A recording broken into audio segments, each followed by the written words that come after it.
অনেকেই বলছে উনি মারা গেছে। কে বলেছে মারা গেছে? ওনাকে মেরে ফেলা হয়েছে। উনি আমার পাশের ছেলে ছিল, উনি 1 নম্বরে, আমি 4 নম্বরে। ওদের সাথে একদিন দেখা হয়েছিল 10 মিনিটের জন্যে। যেদিন ওনারে নিয়ে যায় আমি তো ওই সময় জানি না উনি মারা গেছে। পরের দিন সংবাদ পেলাম। পাশাপাশি জেলে কিন্তু সংবাদের কোনো মাধ্যম নেই, কেউ বলেও না যে উনি মারা গেছে। পরের দিন পেপার আসলো, দেখলাম উনি মারা গেছে। পরবর্তীতে বাইরে আসার পরে যে ভিডিওগুলো দেখলাম, ওনাকে যখন নামায় গাড়ি থেকে যে একটা হাসি দিয়েছিল, এই হাসি দেখে বোঝা যাচ্ছে যে ওনাকে অবশ্যই মেরে ফেলা হয়েছে। এই সত্যটা প্রকাশ করার জন্য যে ডাক্তার দায়িত্ব ছিল কোলাঙ্গার, এই মোস্তফা জামানকে একটু নিয়ে আসেন তো দেখি। এমনি সব বেরিয়ে যাবে। এই জন্য উনি মারা গেছে কথা জীবনও বলবেন না, ওনাকে মেরে ফেলা হয়েছে। ওই জেলের যখন দায়িত্ব ছিল জেলার সুপার, তারা এখন সব সত্য কথা বলে ফেলছে, কারণ ভয় এখন আর নেই। জালেম সব বিদায় নিয়েছে, এখন সব সত্য বেরিয়ে যাচ্ছে। ওরা বলছে ওনারা আমাকে যেদিন নিয়ে যাবে সেদিন বলেছিল একটু সই করেন, আপনাকে আমরা মুক্ত করে দেব নির্বাহী আদেশে। এ কথা শোনার পর একটা হাসি দিয়েছিল যে না জানি এতদিন পরে আমার পরিবারের তো লোক, আমার অনুসারী যারা, আমার কলিগ যারা, আমার সাথে যারা ইসলামী আন্দোলন করে, অন্তত তাদের সাথে আমার দেখা হবে, এই জন্য তিনি হাসি দিয়েছিলেন। এই মিথ্যা কথা বলে সই করিয়ে নিয়ে বের করে সেই ইনজেকশন পোস্ট করে মেরে ফেলেছে। নবীজি জানিয়েছেন কেউ যদি পাহাড় থেকে পড়ে মরে যায় ও শহীদ, কেউ যদি পানিতে ডুবে মরে যায় ও শহীদ, কেউ যদি আগুনে পুড়ে মারা যায় ও শহীদ। বানালাম, শোনেননি কোনোদিন? আগুনে পুড়ে মরে গেলে যদি শহীদ হয়, অ্যাক্সিডেন্টে মারা গেলে যদি শহীদ হয়, তাকে একেবারে সরাসরি আপনি মেরে ফেললেন, সব বের হবে ইনশাল্লাহ। এই জন্য শহীদ এই শব্দটা যার তার নামের আগে লাগাবেন না। কোন জালেমের আগে এই শব্দ লাগানো জায়েজ নেই, কারণ শহীদ এটা আমার আল্লাহর বন্ধু। কিয়ামতের দিন যে 4 প্রকার মানুষের সাথে থাকার জন্য আহ্বান জানানো হয় আল্লাহর কাছে, তার ভিতরে শহীদ 3 নম্বরে।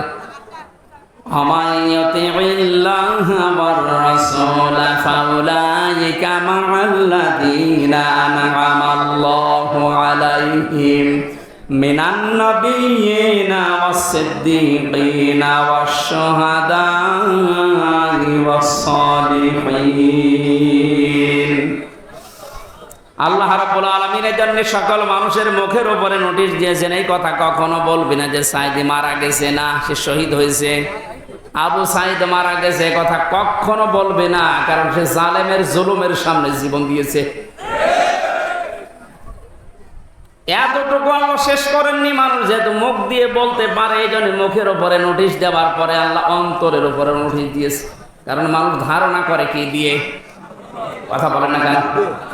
وَلَا تَحْسَبَنَّ الَّذِينَ قُتِلُوا فِي سَبِيلِ اللَّهِ أَمْوَاتًا بَلْ أَحْيَاءٌ عِندَ رَبِّهِمْ يُرْزَقُونَ। এটা সূরা আলে ইমরানের 159 নম্বর 69 নম্বর আয়াতে আছে। 4 নম্বর পারার 11 নম্বর পৃষ্ঠা 7-8 নম্বর লাইনে আছে। তাফসীরে ফি জিলালিল কোরআনে পাবেন। আল্লাহ পাক বলেন ধারণাও করবে না, যারা আমি আল্লাহর জন্য জীবন দিয়েছে এই ধারণা করবে না যে ও মারা গেছে। মুখ দিয়ে বলা নিষেধ, ধারণা করাও এক কথা বলুন না কেন? ধারণা করবে না কেন? বালা হইয়াউন, বরং তারা জীবিত, জিন্দা, ইনদা রাব্বিহিম ইরসাকুন, তারা তবে রবের কাছে রিজিক পাচ্ছে। ও যশোরবাসী, মানুষ ঘুমিয়ে থাকলে খাওয়া লাগে, বলেন না কেন? জীবিত থাকলে খাওয়া লাগে, জেগে থাকলে খাবার খেলে মানুষের রক্ত, গোশত, চর্বি, চামড়া এগুলো তৈরি হয়। সুতরাং বাস্তবতা এইটাই, যেহেতু ওনারা জীবন দিয়ে শহীদ হয়েছে, এজন্য মারা যায়নি, ওনারা এখনো জীবিত, আল্লাহর কাছে খাবার পাচ্ছে, তাও জান্নাতি খাবার। খাবার খেলে মানুষের শরীরে রক্ত তৈরি হয়, এর বাস্তব প্রমাণ আমির হামজা, নবীজির চাচা হযরতে হামজা রাদিয়াল্লাহু তাআলা আনহু শহীদ হওয়ার পর তাকে যখন কবরে দেওয়া হয়, 30 বছর পরে মদিনায় একবার বিশাল ঢল হয়েছিল, ব্যাপক ব্যাপক। এ ঢলের কারণে তার কবরটা ভেঙে চলে এসেছিল, পানি দিয়ে রক্তে স্রোত আসছিল পানির ভেতর থেকে। ওই সময় উহুদের ময়দানে হযরতে হামজার সাথে যারা যুদ্ধ করেছিল এখন তারা মুরব্বী হয়ে গেছে। রক্ত অনুসন্ধান করতে গিয়ে দেখে 30 বছর আগে উহুদের ময়দানে মুহাম্মদ রাসূলুল্লাহর চাচা হযরতে আমির হামজার যেখানে যেখানে কাফেররা আঘাত করেছিল ওই জায়গা দিয়ে এখনো ফেনকি দিয়ে তাজা রক্ত বের হয়ে আসছে। উনি যদি খাবার না খাবে 30 বছর পরে শরীরে রক্ত আসলো কোত্থেকে বলেন? 30টা বছর কবরে আছে, এরপরও ফিনকি দিয়ে রক্ত বের হচ্ছে ওই জায়গাগুলো দিয়ে। তার মানে আল্লাহর কোরআনের আয়াত 100 ভাগ সত্য। যেমন জীবিত এবং শহীদরা আল্লাহর কাছে আল্লাহ নিজে তাদেরকে খাওয়ান। এই জন্য যারা একথা বলছেন আজ মানুষের ভিতরে বিভ্রান্তি ছড়াচ্ছেন, অবশ্যই আপনি কিছু না কিছু মনে হয় খেয়েছেন। ইহুদি খ্রিস্টান দাদা বাবুদের কাছ থেকে কিছু হয় খেয়েছেন, নাই গাঁজা খেয়েছেন। তাও যেমন তেমন গাঁজা না, মিয়াদ উত্তীর্ণ গাঁজা। তাছাড়া এই কথা কেউ বলতে পারে ও কিসের আলেম হয়েছে আমি তো বুঝি না। কোরআনে স্পষ্ট আয়াত এগুলো, সূরা বাকারার 154 নম্বর আয়াত, সূরা আলে ইমরানের 169 নম্বর আয়াত। আরো দেখানো লাগবে আপনাকে 93টার উপর আয়াত আছে শুধু শহীদদের মর্যাদার কথা বলতে গিয়ে আল্লাহ। আর তারা এখন উল্টা পাল্টা ছড়াচ্ছে। এই যেহেতু টাকা পয়সা পাচ্ছে কারণে জালেমদের তো টাকার অভাব নেই। কোটি কোটি টাকা এখনো বিভিন্ন জায়গায় জালেমদের আছে, ওই টাকাগুলো এই জালেমদের দেশ, কারণ এগুলো আর একটা জালেম। কোরআন যারা গোপন করে এরা আল্লাহর কাছে সবচাইতে বড় জালেম। এটা তো আমি বানালাম নাকি?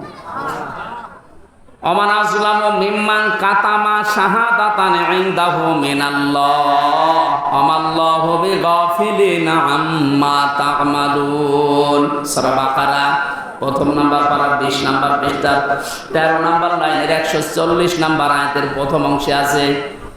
আল্লাহ পাক বলেন, বড় জালেম দেখতে চাও দুনিয়ায়, আমেরিকায় যাওয়া লাগবে না, ভারতে যাওয়া লাগবে না, সব চাইতে বড় জালেম আমি আল্লাহর নিকটে। আসলাম ইসমে তাফজিল, এর চাইতে বড় শব্দ আর নেই, এটা সুপারলেটিভ ডিগ্রি। আল্লাহ বলেন বড় জালেম আমি আল্লাহর কাছে ওই লোকটা যার কাছে কোরআন থাকার পরে দুনিয়ার কোনো স্বার্থ পেয়ে গোপন করে দেয়।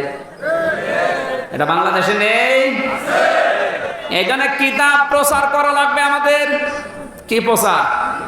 সব দল মত বাদ দিয়ে যদি কিতাব প্রচার করতে পারতাম, বাংলাদেশে যেমন ইসালে সাহাবে বাধা দেয়নি, ওরস শরীফে বাধা দেয়নি, মিলাদ শরীফে বাধা দেয়নি, নওরোজ শরীফ হয়, খসরত শরীফ হয়, গোসল শরীফ হয়, কোনো বাধা নেই, তাহলে তাফসিরুল কোরআন মাহফিলেও কোনো বাধা আর থাকবে না। খুশির বিষয়